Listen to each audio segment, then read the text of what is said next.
नमस्कार, जय श्री राम। मैं हूं विकास पांडे और आप देख रहे हैं भारत न्यूज। इस वक्त हमारी मौजूदगी है विश्व विराट विजय राघव मंदिर श्री अयोध्या धाम में और हमारे साथ हैं श्री श्री 1008 श्री सिद्ध बाबा नरसिंह दास जी महाराज, जो कि महामंडलेश्वर भी हैं। आइए इनसे बातचीत करते हैं और ये जानने की कोशिश करते हैं कि 450 सालों का जो संघर्ष रहा और आज प्रभु श्री राम दिव्य और भव्य स्वरूप में अपने गर्भगृह में विराजमान है, तो तब के संघर्ष से लेकर के अब तक की जो स्थितियां रही पहले की अयोध्या में और अब की अयोध्या में, क्या अंतर है।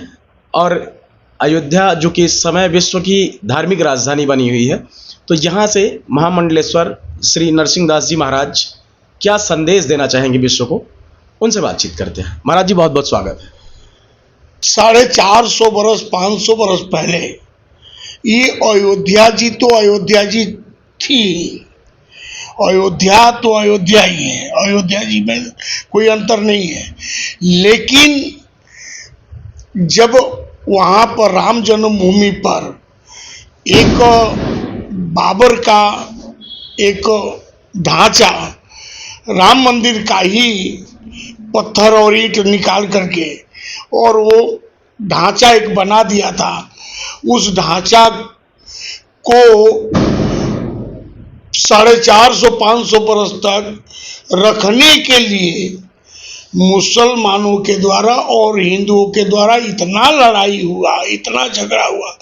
ऐसे तो बताया जाता है कि 76 बार लड़ाई हो चुकी है और अनेकों हिंदुओं का बलिदान हो चुका है।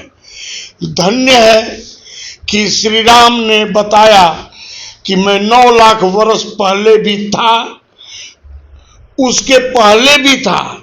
9 लाख वर्ष जब त्रेता आया तब भी मैं था और कलयुग चल रहा है, कलयुग में भी मैं न्याय देने के लिए बैठा हूँ।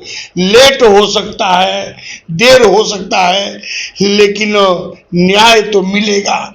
न्याय के ऊपर छोड़ा गया। न्यायाधीश ने पूरी अच्छी तरह से निष्पक्ष होकर के हिंदुओं को ये जो मैं तो साक्षी हूँ, जब मुलायम का त्रासदी जब चला था उस समय जब कारसेवकों के ऊपर गोली चली, उसमें हमारा शिष्य, हमारा पुजारी एक था, वो भी गोली लगा था, उसको मेरे को डंडा लगा हुआ था। और वहाँ पर जब अशोक सिंघल जी को वहाँ पर घायल हुए थे, जब पहली बार चंद्रशेखर की कसौटी चल रही थी, मुलायम ने त्रास किया था और वो दर्द देख करके हम लोग इतना कांप गए थे कि हिंदुस्तान में, भारत में ये दशा, लाश बिछ गई थी, सरजू जी लाल हो गई थी और चारों तरफ त्राही त्राही हो गया था। और एक दिन आज है जब प्रधानमंत्री हमारे श्री नरेंद्र मोदी जी ने, ऐसे तो कहा जाए तो भाजपा और कांग्रेस का महत्व तो नहीं, लेकिन भाजपा का एक सिद्धांत था कि हम राम जन्मभूमि के लिए लड़ेंगे, रामलला आएंगे, रामलला को हम लाएंगे, मंदिर बनाएंगे। और इस सूत्र को उन्होंने, हिंदुओं में भले विरोध कितना भी हुआ, बाबरी कमेटी का भी विरोध हुआ, फिर भी अच्छी तरह से न्याय भी मिला और प्रधानमंत्री नरेंद्र मोदी जैसे मिला। और ऐसा प्रधानमंत्री जो मैं तो बोला था एक बार और न्यूज में कि ऐसा प्रधानमंत्री आज तक भारत में हुआ ही नहीं। और ऐसा प्रधानमंत्री जिसने न्याय के द्वारा इतना सुंदर मंदिर का भव्य मंदिर, जो भगवान कपड़े के अंदर देख करके हम लोग रो जाते थे, वो आज देख करके हर्ष के आंसू आते हैं, हर्ष के। वो उसके अंदर में जब नरेंद्र मोदी भगवान को प्रतिष्ठा में, हम भी वो हाजिर थे उस समय, वहाँ पर हमको भी विशेष रूप से आमंत्रण मिला था और हम भी वहाँ पर हाजिर थे।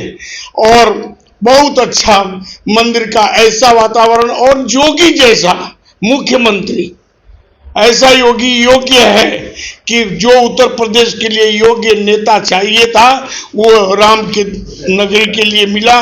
और लाखों लाख दीपक जलाए गए, लाखों लाख उत्सव मनाए गए और पूरी अयोध्या को दुल्हन की तरह सजाया गया।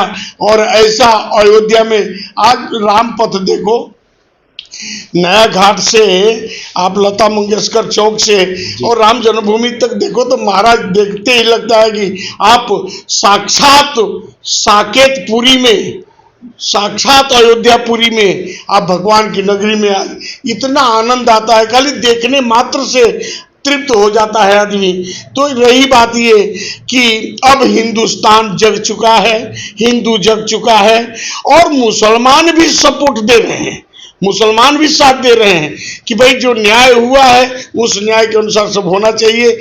और सब मिलकर के एक हिंदू राष्ट्र का मतलब भारत एक ऐसा देश है कि जो देश दुनिया में माना जाता है। और फिर वही विश्व गुरु बन करके विश्व को यही संदेश है कि भाई जियो, जीने दो, शांति से रहो, संस्कार बना के रखो, मर्यादा बना के रखो, चरित्र बना के रखो, परिवार के साथ अच्छी तरह से जीना सीखो, व्यक्तिगत अच्छी जिंदगी जियो, सामाजिक अच्छी जिंदगी जियो और देश के लिए अच्छी जिंदगी जियो। और खाली देश के लिए ही क्यों, विश्व के कल्याण की कामना रखने वाला अपना हिंदू सनातन धर्म है। और मर्यादा पुरुषोत्तम भगवान श्री राम का जय जयकार तो हर समय हुआ है और हनुमान जी साक्षात यहाँ पर विराजते हैं। आज मैं भारत न्यूज से बस यही कहना चाहूँगा कि जितना बन सके उतना आप भी खूब धर्म का प्रचार करिए, संस्कार का प्रचार करिए। सही में मीडिया, साधु संत और नेता, ये तीन जो अपने अपने कर्तव्य पर रहे हैं, मीडिया, साधु संत और नेता जो अपने अपने, world is stage, we are artist, हम अपने कर्तव्य को पालन करें, आप अपने कर्तव्य को पालन करें। तो मेरे को लगता है कि राम राज्य कोई दूसरा नहीं, राम राज्य की जो कल्पना हो रही थी वैसा सब सुखी होने लग गए हैं, सब अच्छा हो रहा है और सब अच्छा ही होगा। बोलो धर्म की जय हो, अधर्म का नाश हो। हाँ बोलिए। जैसा कि मैं देख पा रहा हूँ कि अपनी बात को रखते हुए पूज्य महाराज जी पूरी तरीके से भावुक हो गए हैं और वो बातें याद करके वास्तव में आंखें भर आती हैं।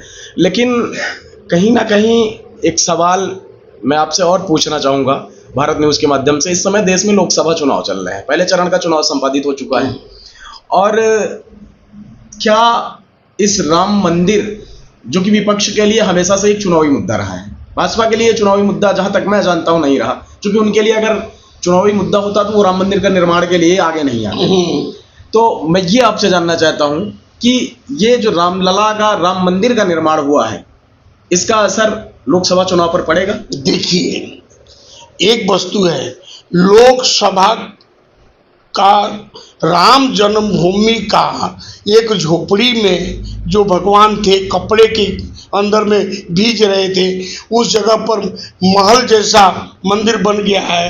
तो भाई इतना तो जरूर है कि सबको लगता है कि जब अयोध्या में राम जी का आचा हुआ, काशी में आप देखिए तो उज्जैन महाकाल का देखिए, विंध्यवासिनी धाम, मतलब सब जगह तीर्थों का जो विकास हुआ है, केदारनाथ से लेकर के सब जगह पर देखिए।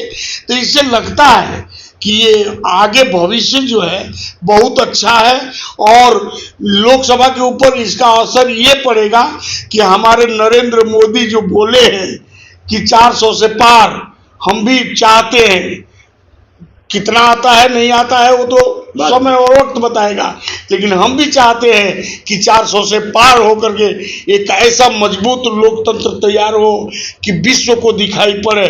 आज अमेरिका महाराज, अमेरिका के सामने सब राजतंत्र क्या दशा था वो मैं जानता हूँ, आप भी जानते हैं। आज अमेरिका का भी कुछ भी सुनने को तैयार नहीं है। एक समय था कि अमेरिका मोदी को वीजा नहीं दे रहा। हाँ, एक समय मोदी को वीजा नहीं दे रहा था और आज मोदी को कारपेट बिछा करके सम्मान करने के लिए तैयार, ललायत रहते आए। तो महाराज जी, मतदाताओं से क्या अपील करना चाहिए? भाई मतदाताओं से यही कहूंगा कि हमारे राम जी का मतलब ये नहीं समझना कि एक हिंदू धर्म के देवता है। राम जी जो है ये विश्व के देवता है। विश्व के मर्यादा में जीने का, कुटुंब परिवार में अच्छी तरह से जीने का जो संस्कार दिया है वो कोई एक हिंदू के लिए ही नहीं है, वो मुसलमानों में भी भाई परिवार अच्छा हो, समाज अच्छा हो। हमारी संस्कृति यही रही कि वसुधैव कुटुंबकम। हाँ, जब भी हम जयकारा लगाते हैं यही कहते हैं कि धर्म की जय हो, अधर्म का नाश हो, प्राणियों में सद्भावना हो, और विश्व का कल्याण हो। क्योंकि हमने वसुदेव हमेशा से संपूर्ण विश्व को अपना परिवार माना है। जय। तो भारत न्यूज के दर्शकों से लिए क्या कहेंगे? अंतिम सवाल। बस यही मैं कहूंगा कि आप लोग जो ये कर्तव्य का पालन कर रहे हैं अच्छी तरह से आप लोग करें, और मेरा भी आशीर्वाद है खूब आप लोग आगे बढ़ें और ये भारत न्यूज पूरा विश्व के अंदर में प्रख्यात हो, यही हमारी शुभकामना है। बहुत बहुत धन्यवाद महाराज जी हमारे साथ जुड़ने के लिए।